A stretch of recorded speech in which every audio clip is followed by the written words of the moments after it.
the VCA Voice podcast. I'm your host, Dr. Marie Kerl. Our goal with the VCA Voice is to showcase how VCA Animal Hospitals is taking care of the future of veterinary medicine.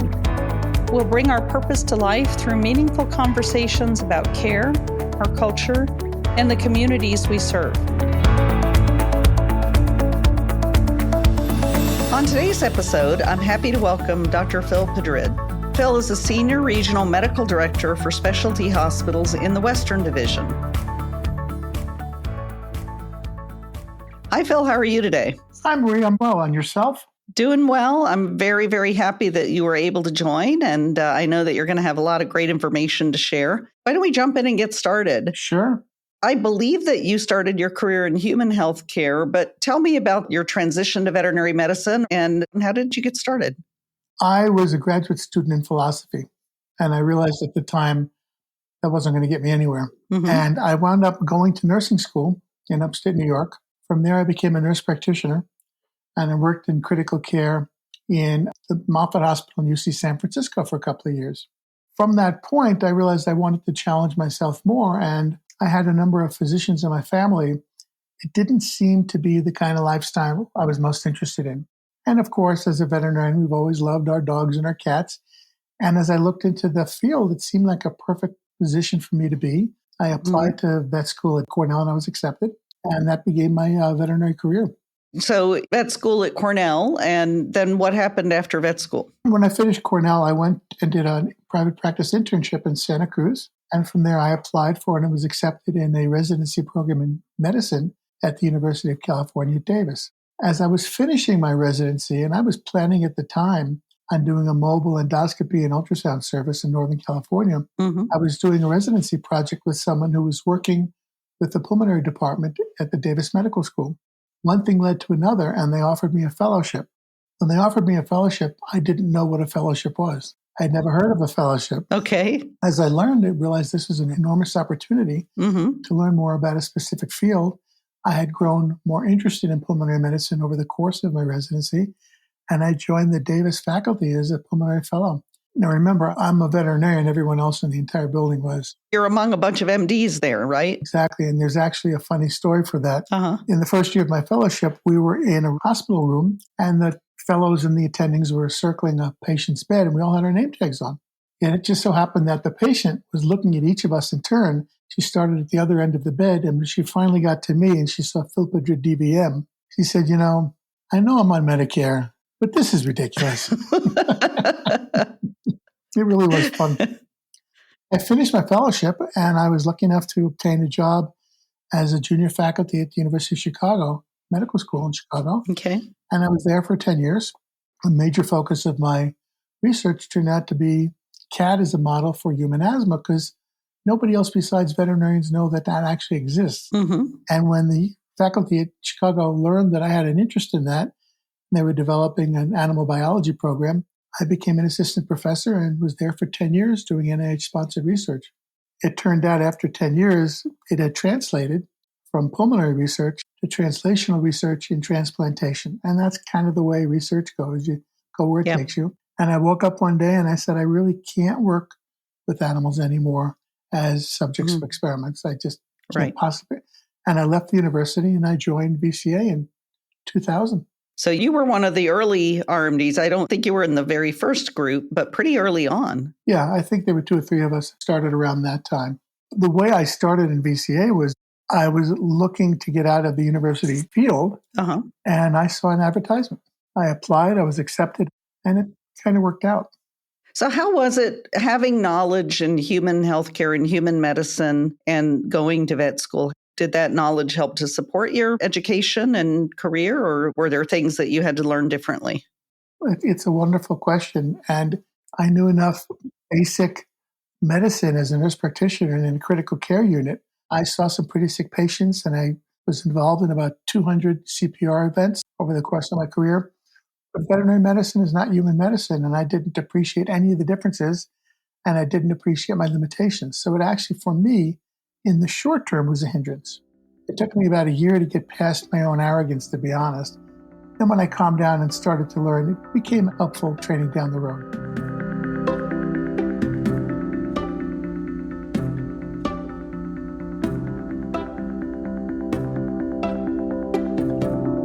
So you started as a regional medical director in the Midwest area with VCA. Yes. And then you became a specialty regional medical director in the West. So how did that transition happen?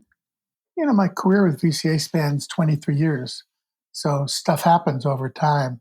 After a couple of years working in the Midwest, I had the opportunity to go back to Chicago as a private practitioner and buy into a practice. Okay. So I was a managing partner of a 10-doctor practice in Chicago, and I did that for about 5 years. Out of the blue, I get a call from Dr. Bob Doak, who was a group vice president for VCA. He was a fourth-year student when I was a resident, and he was on my service. So we had known each other for a long time. We got along really well. And he called me and said, would you be willing to come back to VCA? I have an opening in my region. I love Bob. And I thought, why don't my wife and I take a ride out to New Mexico that I'd never been in my life and see what that's like? And it turned out we fell in love with the community. We fell in love with the state and the city. And the opportunity to go back and be a veterinarian on a regional level was an important next step in my career. And I jumped at the chance. I assume you started working with both GP and specialty hospitals. How did those two differ? And then when did you make the switch to doing just specialty? Veterinarians are veterinarians, patients are patients, clients are clients. Excellent medicine is excellent medicine. The specialty hospitals were just bigger. That's all there is to it. At the point where I was working with West LA, that's a 60-doctor hospital. That's 23-doctor private practices. So the enormity of getting people to work together and put pieces together that fit, things you'd never consider in a general practice. In a specialty practice, you have to figure out who's going to sit next to who in an office. Now, there's a real pleasure in knowing in a specialty hospital that people have been trained for a very long time, and the likelihood is that they're pretty good in their chosen field. So in specialty medicine, it's a little less about making sure that people are meeting standards of care, and a lot more about getting people to work together. That's an ideal that I think our specialty hospitals reach for. If you're a regional person, you can add value in trying to make that happen. The jump to specialty medicine started in the southwest of Dr. Doak. There was a time some years back where the company was considering splitting into general practice and specialty. At that time, they were considering Dr. Doak to be the GVP for specialty, and he recommended that I be the RMD for specialty. The split, as you know, didn't occur, but the notion that I could work just with specialty hospitals was something that was attractive to me and attractive to Dr. Doak. And over the next couple of years, it just morphed out that I was just working with specialty hospitals. Well, I know one of your passions is helping to train and support specialty medical leaders. And it's not an area in residency training that residents get a lot of that type of coaching and guidance. So what does it take to be able to coach and train and guide a specialty medical director or specialty medical leader or leaders in a practice? How is that leadership best structured? The people who are overseeing the hospitals in a support or leadership structure have an enormous variation in what they do well and what they don't. They vary in how they look at the hospital and what the hospital needs and what their role in it is. So I think when you work with a large number of specialty hospitals, the first thing that I would coach somebody is to recognize the diversity in skill set and view. If you can get past the idea that there's a rote checklist of 30 things that every medical director has to do and start to appreciate what each individual medical director does really well, you can start to partner that skill set with their hospital administrator.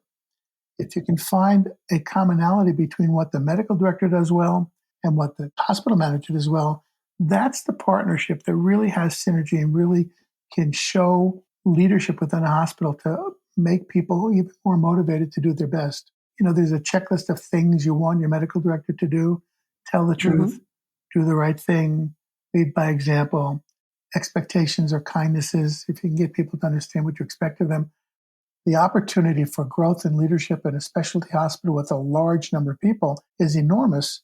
It's a real positive if you're interested in learning how to lead large groups. And that's probably the best thing I can tell you. Appreciate the differences and get the medical director and the hospital manager really in sync.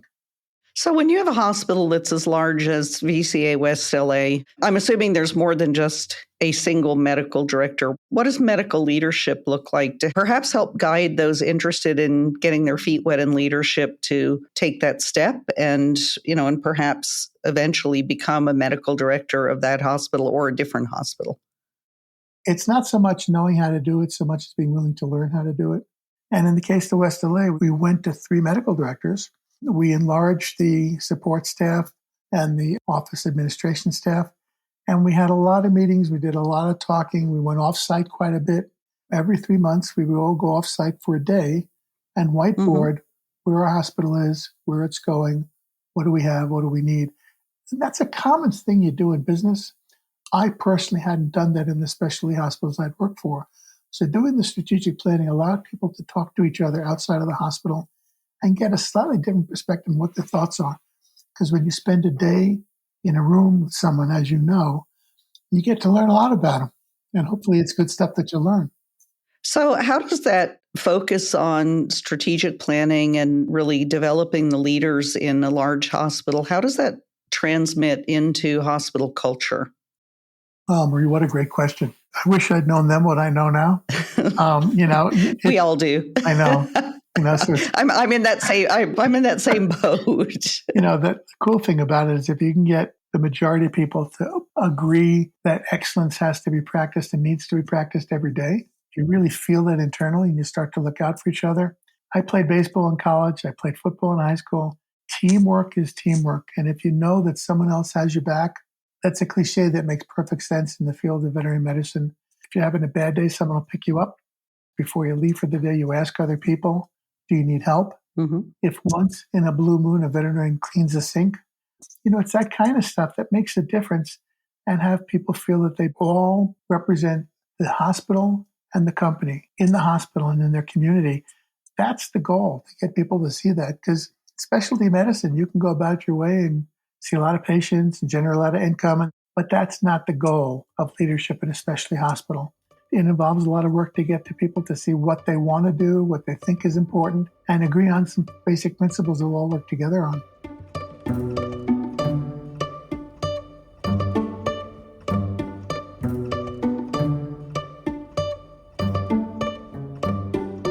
I'm going to shift gears a little bit now. And since I've joined VCA and you and I have worked more closely together, I've really appreciated your focus on science and literature when we have questions of medical quality. And in fact, I think some of our commercial partners are sometimes a little intimidated by the questions that you come up with. Tell me a little bit about how you developed that ability.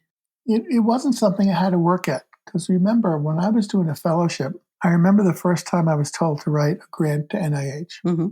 A grant for NIH, and I'm sure you know this, is 25 pages single-spaced. In a million years, I couldn't imagine that was going to happen. But that's the process of education and fellowship. So over the course of time, you develop a pretty good understanding of your field. You learn how to focus. And somehow magically, you get 25 pages that make sense, and they give you a lot of money to do research. That process was innate in me when I became a regional medical director. If someone presented data and they didn't have standard error bars, I didn't even look at the data. It's silly to save it that way, but you understand the notion to think critically about decisions that affect pets' health was something I would never think anything other than to do that. There would never be a time in my career. It's not that I don't believe you, but if I'm going to allow patients to be treated with this new thing, I need to be pretty comfortable that it makes sense. And for me, to make sense means you go back to the original literature and you actually look and see what they demonstrated and what they didn't demonstrate. I have had the pleasure of representing a couple of companies in my life and different things related to pulmonary medicine. And they each knew when they were getting me after I looked at the data. And that was fine for them. And I accepted that as one of the responsibilities of an RMD for our company, that you really take seriously what you're allowing to go into a patient's body or how you talk to a client, that there's data behind it. So it actually was a pretty seamless transition from my fellowship. Well, and certainly that focus on research training. I think in veterinary medicine, we're handicapped somewhat by the literature compared to studies in human healthcare. But most veterinarians, but really myself included, that ability to look critically at research and data and interpret that it's either very difficult or is impossible for people because they haven't had that level of training to be able to do that. I can tell you, I think of this once in a while in terms of being able to read a radiograph. Mm-hmm. If you're trying to learn how to read a radiograph on your own and you're never mentored, you'll figure some stuff out, you make some good calls, and you'll miss a lot of stuff because you don't know what you don't know. Yeah. When you're trying to read the literature in veterinary medicine, there's only so much you can read and understand. But if you've been trained to look through it, just like now you can read a chest x-ray in 15 seconds, when you're a vet student, it took you half an hour. Now I can read original research quickly enough that it doesn't demotivate me. Mm-hmm. I'm happy to do it, and I'm happy to find out what the truth is. So it was a training as much as anything else. How important is early career training for people coming into veterinary medicine? I mean, I know your path of internship and residency, and I certainly know in my career, doing my internship after being in a general practice position was really career changing. So can you speak a little bit about that early career training and directions? When you see your physician, they've gone through internship, residency, and fellowship. Mm-hmm. That's a base. That's the minimum standard of care. In our profession, we have the opportunity to graduate and put out a shingle. And that's a good thing because lots of people have animals that can be taken care of. The more veterinarians are able to do it. The more you study, the more you learn. The more you learn, the better you are at your craft. And there's not an easier way to say that. The point of an internship for me is an enormous caseload with guidance. And I say that because I'm a learner that learns by doing rather than looking. Mm-hmm. I could see 50 diabetic ketoacidotic cats, or I could read about them. Mm-hmm. If I read about them, every single time I have to remember whether the potassium goes up or down.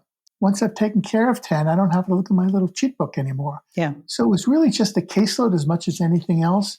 In a lot of internships, you don't get overwhelming mentorship.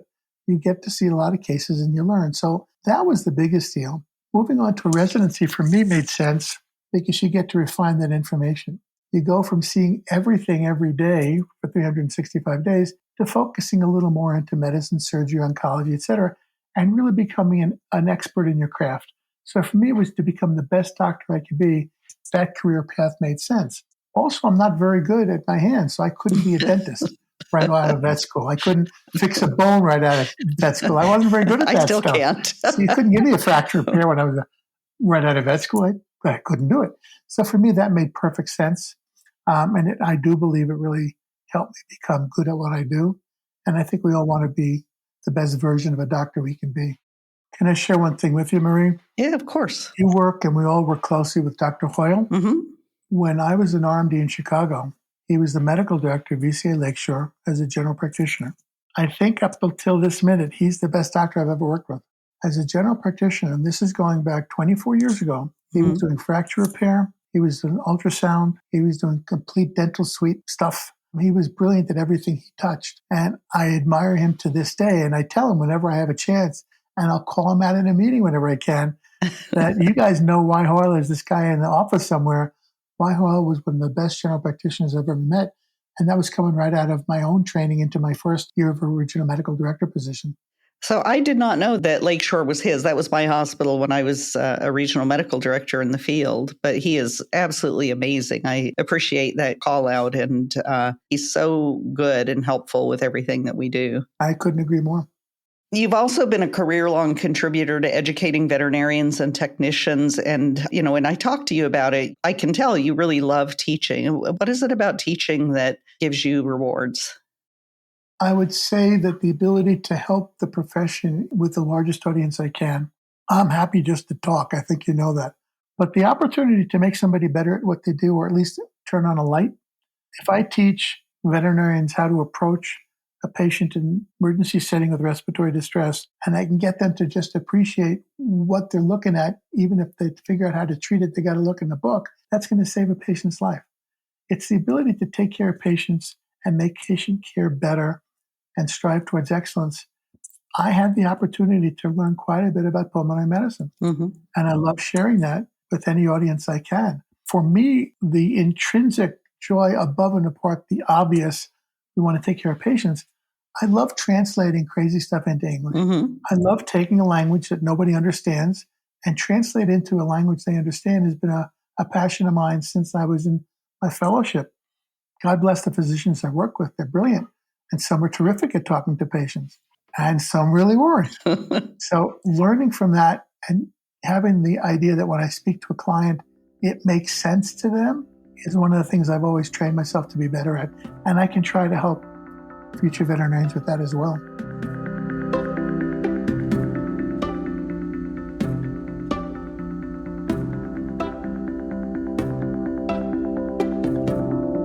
As many people listening to this know, you are actually nearing retirement, which is sad for us, and I'm very happy for you. We're going to miss having you as a regular contributor to the regional medical directors. So what's next for you, both personally and professionally? Well, I appreciate you saying that. Being with this company for 23 years has been a joy. I've made a work family that I adore. The growth of my own hospital, as you know, is going to go into a 35,000 square foot complex, about 6 months. Mm-hmm. So growing through the company, learning through the people that are really a whole lot smarter than me and a lot nicer than me has been a real advantage because I've been in touch with so many people that I can learn so much from. I'm also getting old and I'm healthy and my wife is healthy. You look young. And my daughter just gave birth to our second grandchild and my son just got married. Oh, congratulations. And that's great. There are always people that you go, God, he should have stopped when he had the chance. Well, I'm stopping while I have the chance. I feel good. My family feels good. We're in great shape. And there are different times and stages in your life when you make decisions. And now this is the right time for us. Mm-hmm. I am not concerned at all about being bored. I can teach and volunteer in the Albuquerque school system. I can play pickleball. I can be a referee in high school basketball games. I used to do that in a previous life. So I'm happy with the things going forward. And I will be happy to spend, of course, more time with my family. There's nothing better than that. I don't know any other words. When you see a grandchild being born and your own child being born and your own children growing up to be good people, nothing else beats that. So I have a chance to appreciate that now a little bit more. Oh, that's great. I'm very, very happy for you and happy for your family as well. I know that we're nearing the end of our time together now. Do you have any words of advice for mid-career veterinary specialists who might be wondering what's next in their professional journey? If you find what you love, do it. Don't worry about anything else, if it's possible. That's a cliche. Not everybody gets to do it. But if you find your passion, it's not working. I don't know any way better to say it. I could do bronchoscopies for the rest of my life and not get paid. I'd be perfectly happy. So when you find what you love, if you get really, really good at it and you get really proud of your skill set, they will find you. What did I become well known for? Feline asthma. Mm-hmm. Outside of veterinary medicine, no one in the world has ever heard of that. But with that tiny little subsegment of the population, I've traveled the world. And so finding my passion, what I really enjoy, took me to places I never could have dreamed of been had I not gone that route. So finding what you love, as a writer, you write what you know. Mm-hmm. As a veterinarian, practice what you love practicing. Well, Phil, thank you again for spending some time with me today and sharing your story. And I have tremendously appreciated working with you and getting to know you better since I joined VCA. And obviously, I knew your professional reputation long before that, but I really appreciated getting to know you as a person and a scientist and as a contributor. So thank you so much for all that you've done for us. And good luck on your retirement. Well, thank you very much. We're off to the next adventure.